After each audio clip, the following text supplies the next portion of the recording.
Complications in the capital markets have chilled the investment climate recently, causing some in the commercial real estate business to sing the blues, especially when it comes to office. Nashville, Tennessee has been bucking the trends, growing with a compelling offering of real estate value and high quality of life. On this episode, a powerful investor sings Nashville's praises and shares the strategic thinking behind the bets his firm has placed in and around the Music City. Our growth just continues and continues, and all the leading indicators indicate that they'll still be happening over the next couple of years. That's Alec Chambers of Highwoods Properties, a senior vice president who runs the firm's Nashville business with holdings of more than 5 million square feet, which he says includes 10% or more of the city's Class A properties. Highwoods is an investor and developer based in Raleigh, North Carolina, and its company-wide portfolio includes more than 28 million square feet, primarily in the Southeast. The government has put in a lot. Our local mayors have invested in sports and entertainment as well as Music City Center. And so even when we had low times historically, Nashville's been okay. And that's Elizabeth Goodwin, a senior managing director and CBRE's market leader for Tennessee. She'll help us understand Highwood's strategies and investments across the volunteer state and put it all in context of the wider story of office and the capital markets at large. Coming up, another Music City miracle, a study of Highwoods Properties, its investment case for Nashville, and the opportunities it foresees in other high-growth, smaller markets like Nashville in the years to come. I'm Spencer Levy, and that's right now on The Weekly Take. Welcome to The Weekly Take, and I'm delighted to be here in Nashville, one of the fastest growing and, dare I say, coolest cities in America with its wonderful music scene and increasingly one of the most dynamic business scenes in America and beyond. And to join us to talk about Nashville, we have two terrific guests, starting with Alec Chambers. Alec, thanks for coming out. Thanks for having me. This is exciting. Well, great to have you. And we have our very own Elizabeth Goodwin. Thanks for coming out. Thanks, Spencer. I am Nashville born and raised, so one of the few that have been here to witness all of it, and we appreciate Alec for being here, and we love working with you, and we love working for you. We just said we just signed a deal a few minutes before the show. Yes, getting leases done. Tell you what, anybody who shows up on The Weekly Take, you'll have the same, we hope you have the same experience. Let's go with that, all right? We're going to try for that. So speaking of the same experience, Nashville, before we get into current market conditions, you've been here your whole life. Tell us about the growth of the market in the last 10, 20 years. Sure, yeah. Specifically in the last 10 to 15 years, the government has put in a lot. Our local mayors have invested in sports and entertainment as well as Music City Center. And so even when we had low times historically, Nashville's been okay because it's kept our industries busy. And then those types of projects bring hotels and then office and millennials, which everybody follows them. And so we've had a good growth market for the working class. Mm-hmm. And speaking of growth, I'm looking out the window from our offices here right on the river, and I can see cranes all over. Yes. They're building everything. And is that a multi-job over there? Yes, so that's multifamily. That's also a CBRE project, actually, Ray Hensler. And Stiles is his partner. And so it's multifamily is the taller structure, and the shorter structure is office, and then there's retail, several floors of retail. So, Alec, in a nutshell, why Nashville from an investor's perspective? Anything that you would say, this is why Nashville versus a comparable city, an Austin, a Tampa, Atlanta? First off, the growth and the vibe of Nashville is incredible. People from outside of the city, particularly in the Southeast, but really all over the country, want to move here, and that just drives more young people. From an investment point of view, I've spent most of my career in Atlanta and Austin, and both of those are markets. As a local, you sometimes miss the upside potential of a market because you can't believe that that building could ever be sold for $400 a foot, and then it sells for $600 a foot 5 years later. So I think that there's some of that opportunity here where the folks that have been here for a long time that are not in other markets might not see the upside potential.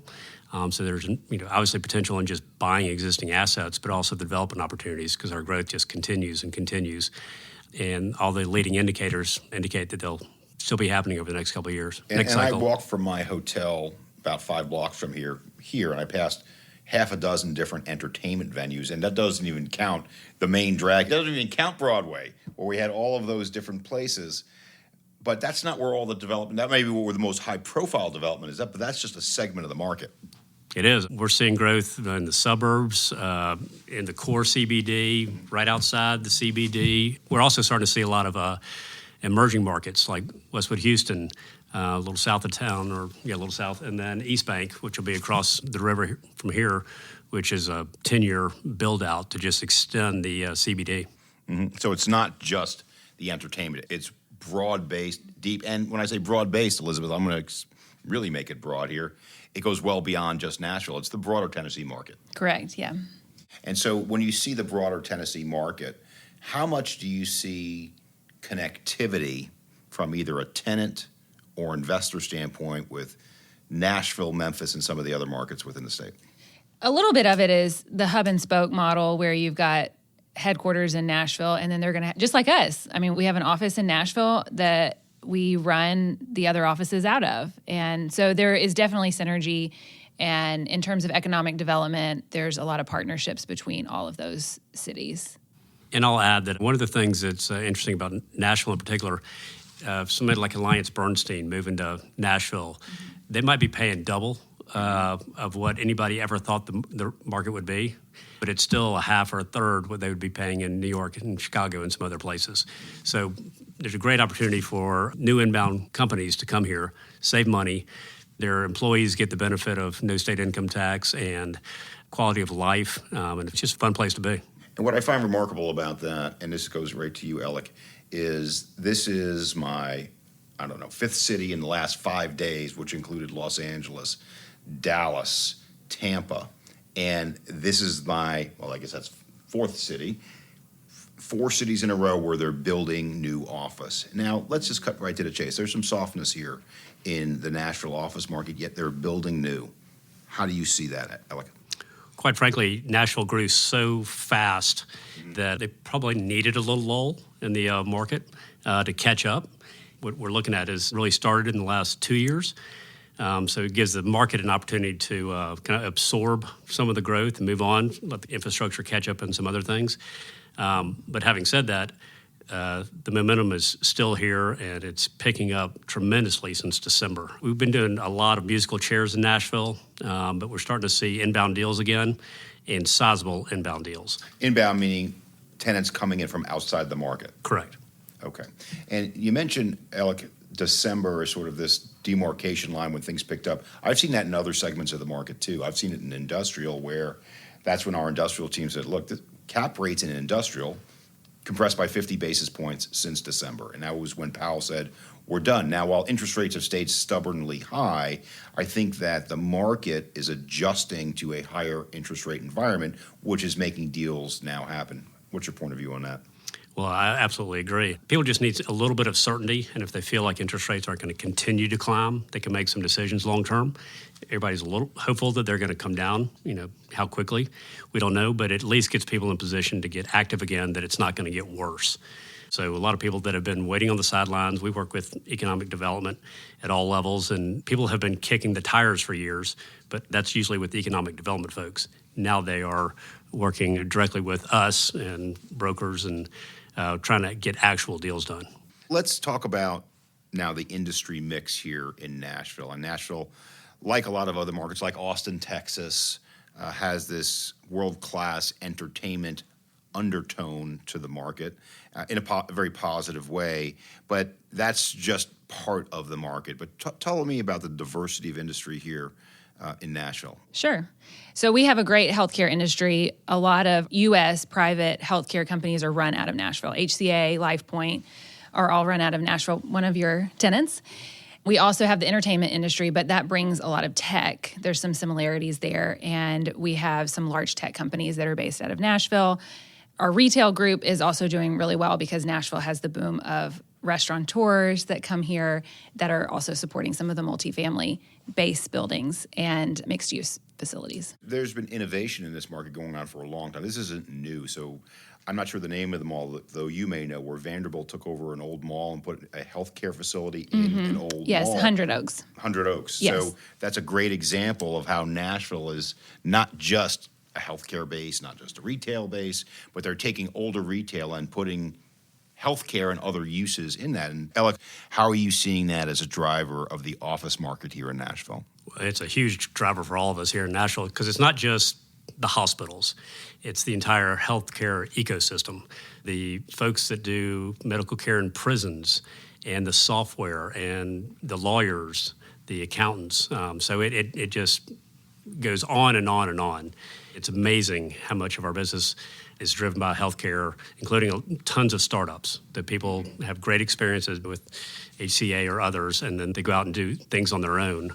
And there's a lot of capital here for that, particularly within the healthcare industry. So it drives a lot of our growth, both small and large. I'm not familiar with the university's role in this, but maybe you can comment on that, Elizabeth, because typically when you're seeing healthcare, the universities are going hand in hand. Is that kind of the case here? Yes, I actually got to tour. Belmont just opened a new MD program, and it was sponsored by the Frist family, who runs HCA. So it's going to be a feeder school, I would imagine, for doctors to come. But obviously Vanderbilt being a huge hospital feeder as well. And then we also have a great education system because we've got Lipscomb, we have MTSU, which is a very large campus in Murfreesboro.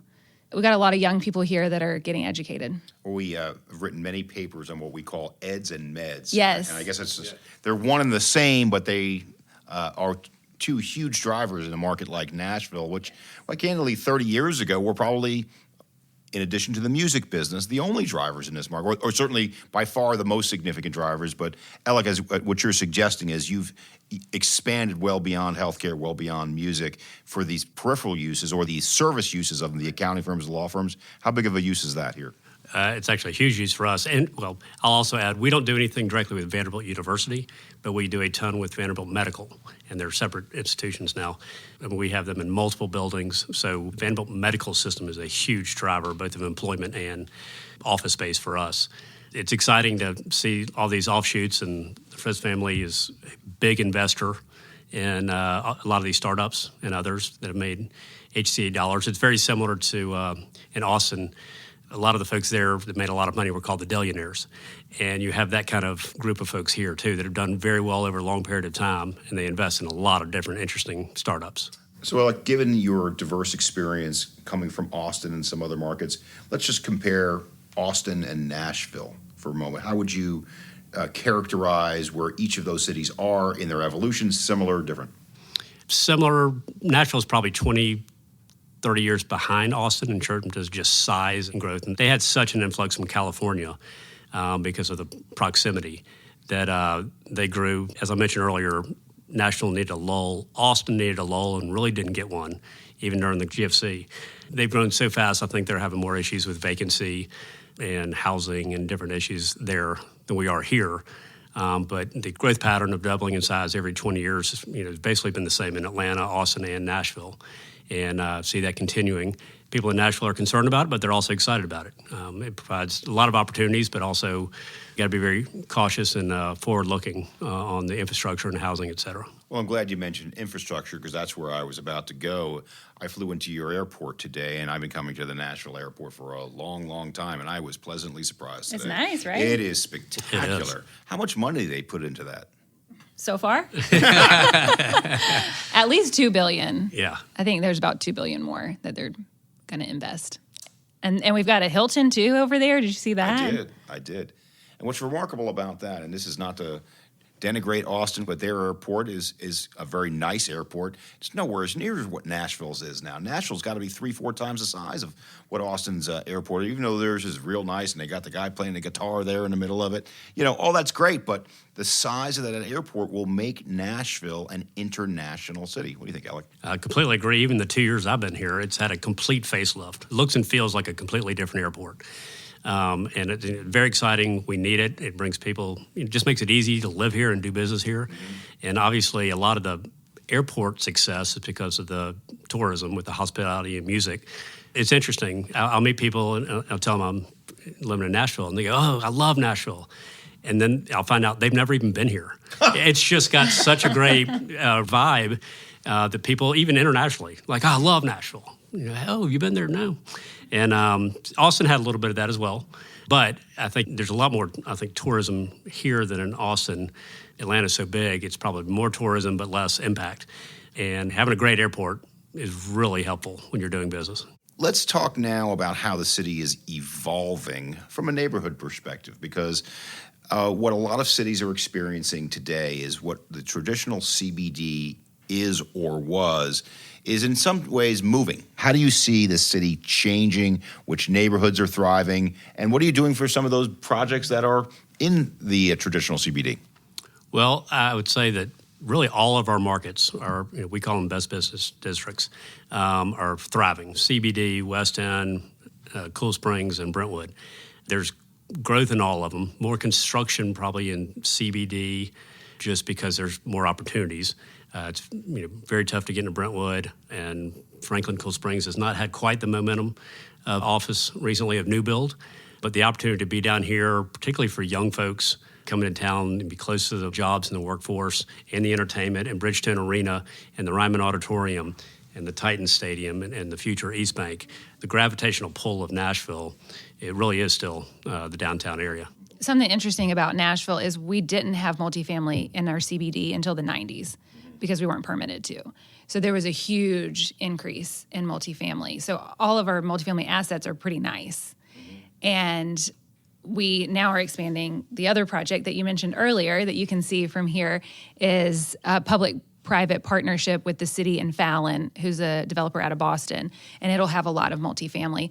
So it is just outside of the city, and I think that we'll continue to see that because our core is pretty heavily dense. And then we are having multifamily in Franklin. Donaldson is another pretty popular area. Wedgwood, Houston, historically was industrial and is now shifting over to be much trendier. We have a Soho House there and some really awesome restaurants and a little bit of office actually there as well. So it's still everywhere. Mm-hmm. Elizabeth, you cover the broader Tennessee markets. You mentioned Chattanooga. You mentioned Knoxville. Let's talk about just Tennessee, about what's driving Tennessee, which is also a growth story overall. Mm-hmm. Yes. Well, our taxes. Mm-hmm. We don't have income tax. And then we're business friendly as well. And I think that brings companies that are in other markets that aren't as friendly to businesses, we want them here. Our economic development team, as a state, on a local level, they all work together. And we don't say, hey, come to Nashville, don't go to Knoxville. We say, hey, come to Tennessee, and we'll figure out what's best for you. We also have a great interstate system. There's something like 4 or 5 interstates that run through Nashville. Memphis is a hub as well for industrial. And then we have people that can work in industrial buildings. So we're friendly to all businesses. Bring them all to Tennessee. Sure. Well, speaking on the industrial side, obviously FedEx is based in Memphis, and that's a huge driver of the market. On a more of a manufacturing basis, when I'm and this is from the New York guy's perspective, this part of the country, which is really here all the way east through South Carolina, is seeing a manufacturing boom right now. Yeah. You seen that here in Tennessee? Yes, yeah. Specifically in Chattanooga, automotive, a lot of automotive. Mm-hmm. But Chattanooga has seen a lot. Memphis, they're actually building a whole new city for Ford outside of Memphis, closer to Jackson. So absolutely, we have a lot of manufacturing. We're sitting here by the river here, but how far are we from the Mississippi River from here? Oh, we're far. That's in Memphis. That's in Memphis, right? Mm-hmm. But that's why the manufacturing, a lot of it might be on that side of the state because they can get the goods back and forth that way. Right. We do have the CSX railway, so that's another reason. And you've seen a few barges come through today even. Mm-hmm. So we do have access, but it's not the Mississippi. And for our listeners, I guess, information, not only a barge, but I see a steamboat literally outside of where yes, must that's be the General Jackson. Yes. Our tourists love that. I haven't been on it since I was a kid, though. Okay. It's right there, right outside the window. I know. We should do a CBRE event there. Alec, let's talk now more specifically about the evolution of office. Pulling it back from the Nashville, Tennessee lens, you've been in the office business a long time. Highwoods is one of the leaders in the business, but it's changing, and it's had a lot of challenges this year. I'm sure you've seen them, the cost of TIs, people working from home. What's the big picture and how are you handling it? Well, no doubt, we have some secular issues facing the industry, but it generally feels like a lot of it's settling down, or at least, once again, people get comfortable with what it is and they're able to do business around it. The work from home issue is a real thing. We know we're competing against the comforts of home now. When people are working from home, it's easy. All the amenities you can get, food, working out, all those things, outdoor space. So our mantra is to make all of our buildings commute worthy. So we want to help our customers in our buildings get their employees back in the office.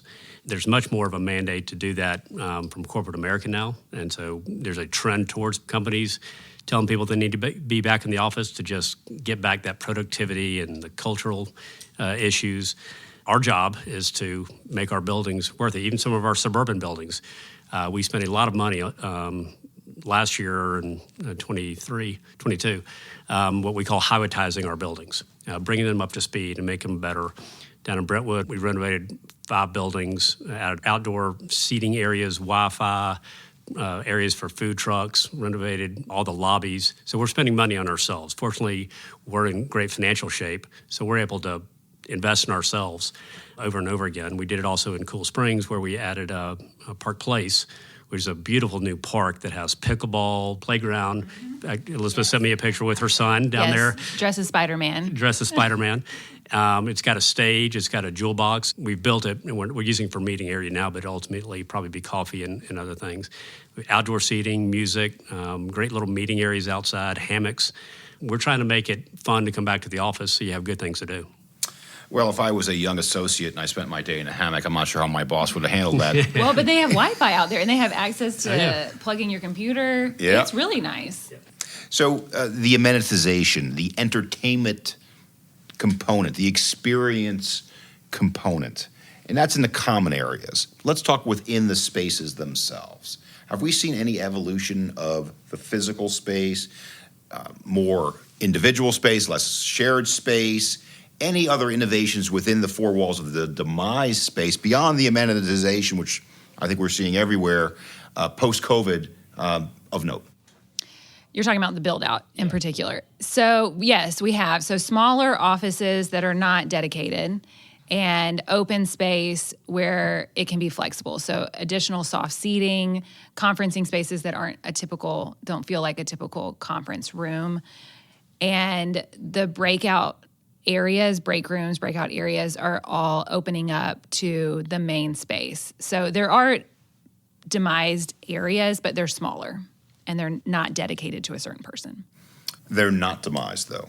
The smaller spaces are. So yes, like your office in particular that you worked out of today from our office, that would actually be a large office is what we're seeing. So more of the smaller ones and less of the larger offices. So let's talk about the investment market.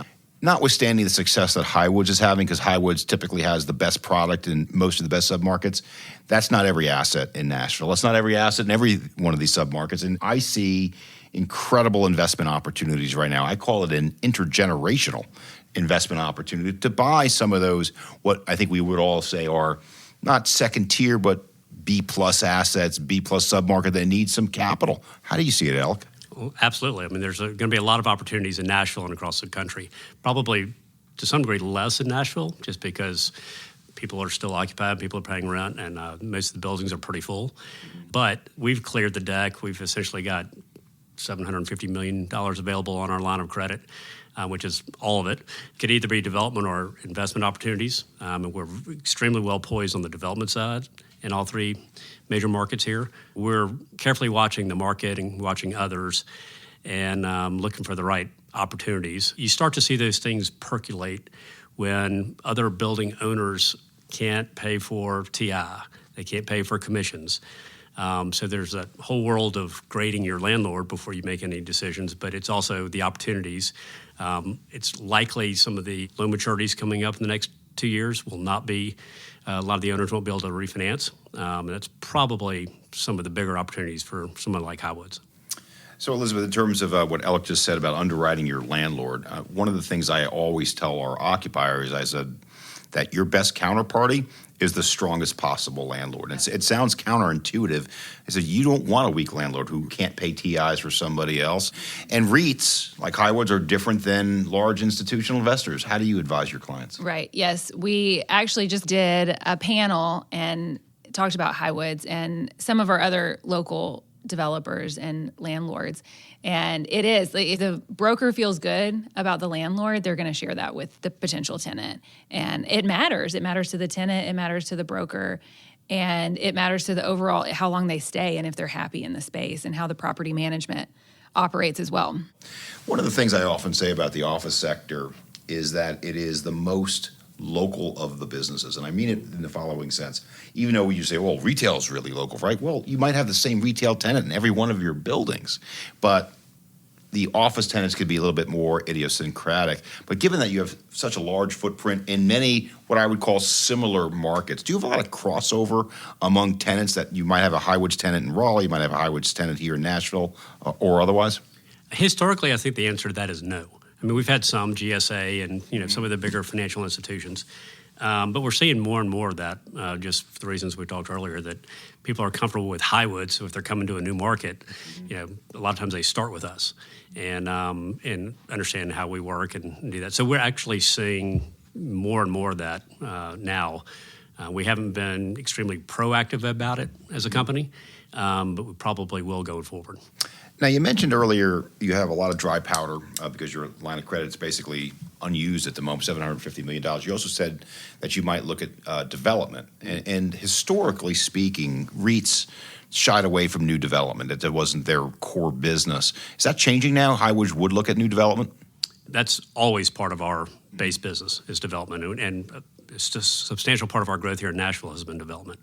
So we're entering the Dallas market through development. In a partnership with Granite.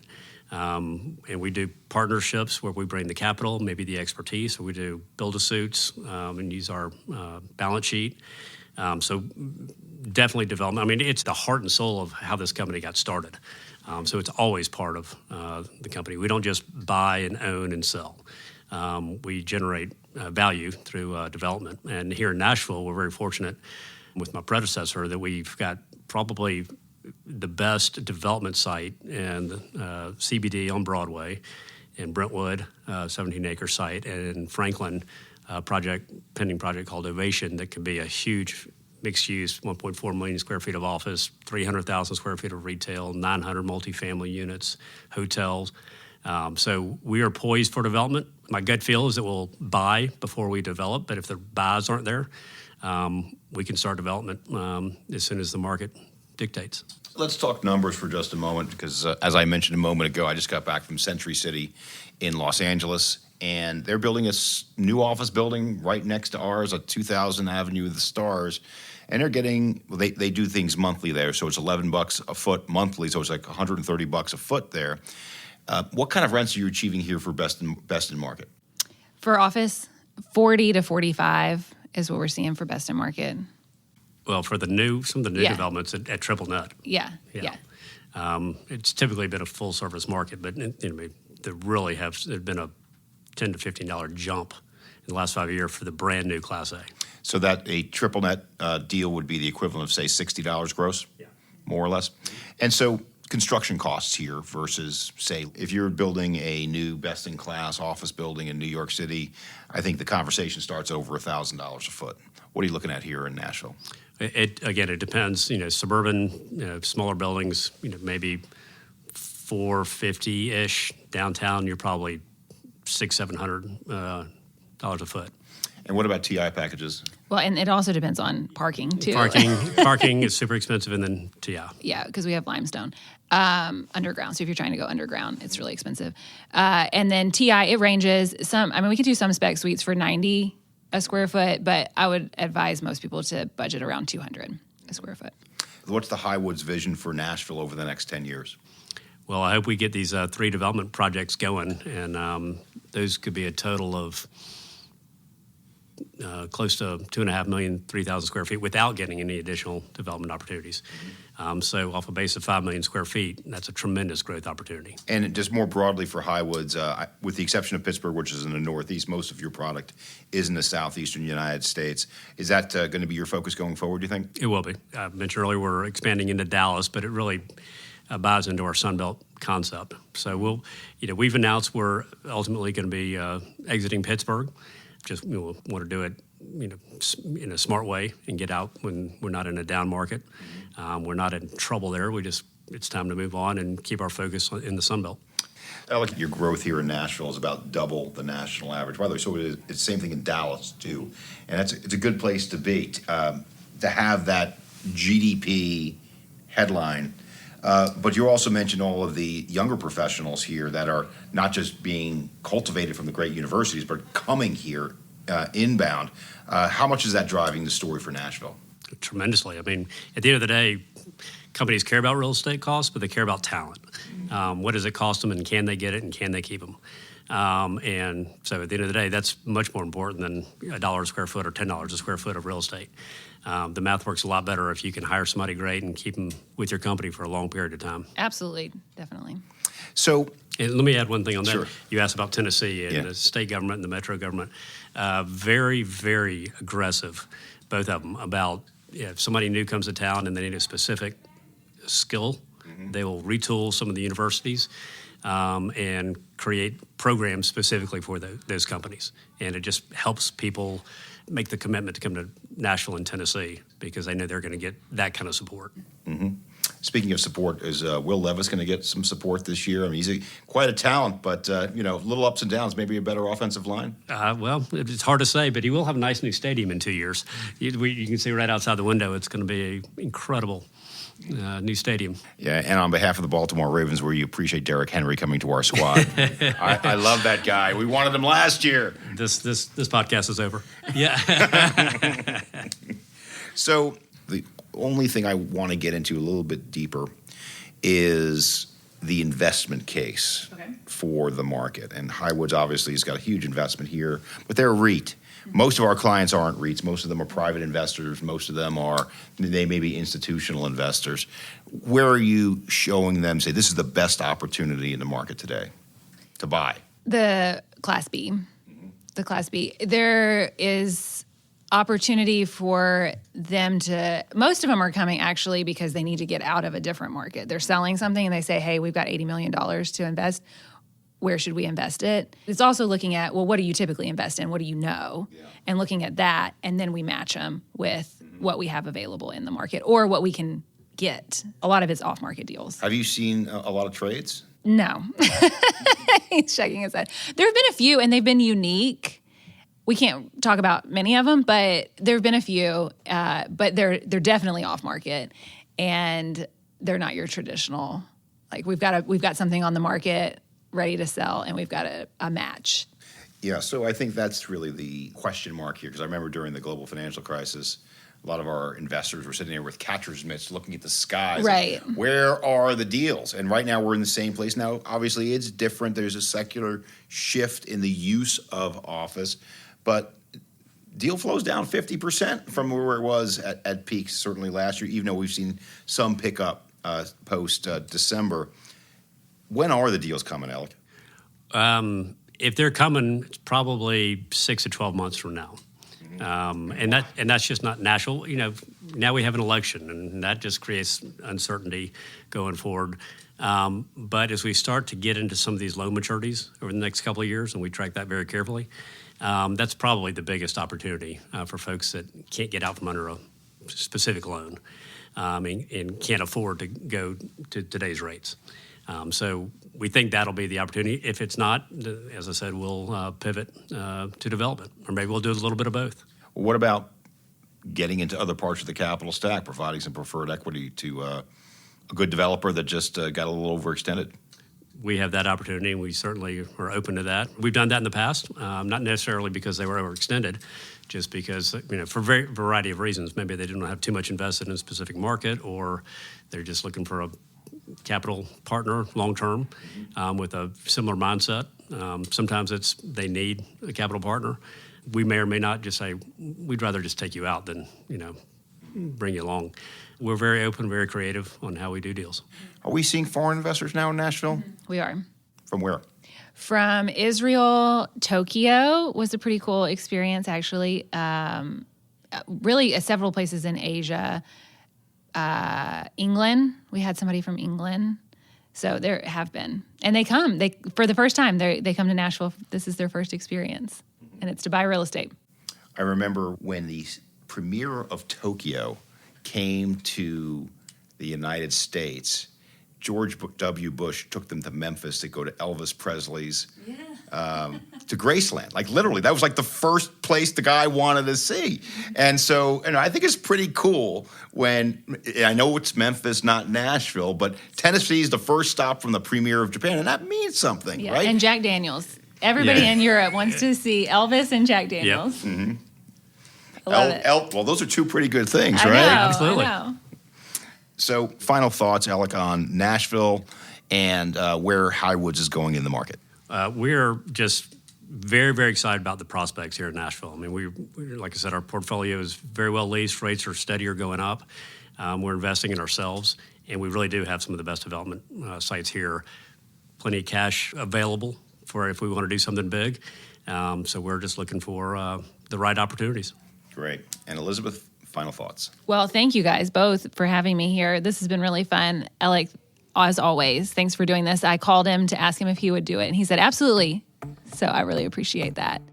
So on behalf of the Weekly Take, I want to thank Alec Chambers, Senior Vice President, Nashville Market Leader for Highwoods, coming out. Great job. Thank you both for having me. And Elizabeth Goodwin, Senior Managing Director, CBRE over Nashville, Knoxville, Chattanooga. Now, give me another market. Memphis. Thank you very much. Home of Graceland. Home of Elvis, and we are in the home of Jack Daniels, old number 7. Elvis is from Tupelo. My wife is from Tupelo, so just where he lived. See that? We're even getting Elvis trivia on the Weekly Take. Thank you very much. For more on Nashville, Tennessee, and related market insights, check out our website, cbre.com/theweeklytake. After spending a couple of episodes studying some secondary markets like this, we'll take our case to the biggest market in the nation, visiting a law firm with a history of skyline making deals and its pulse on the industry today. Stay tuned for that and more coming soon. In the meantime, we hope you'll share the show as well as subscribe, rate, and review us wherever you listen. Thanks for joining us. I'm Spencer Levy. Be smart, be safe, be well.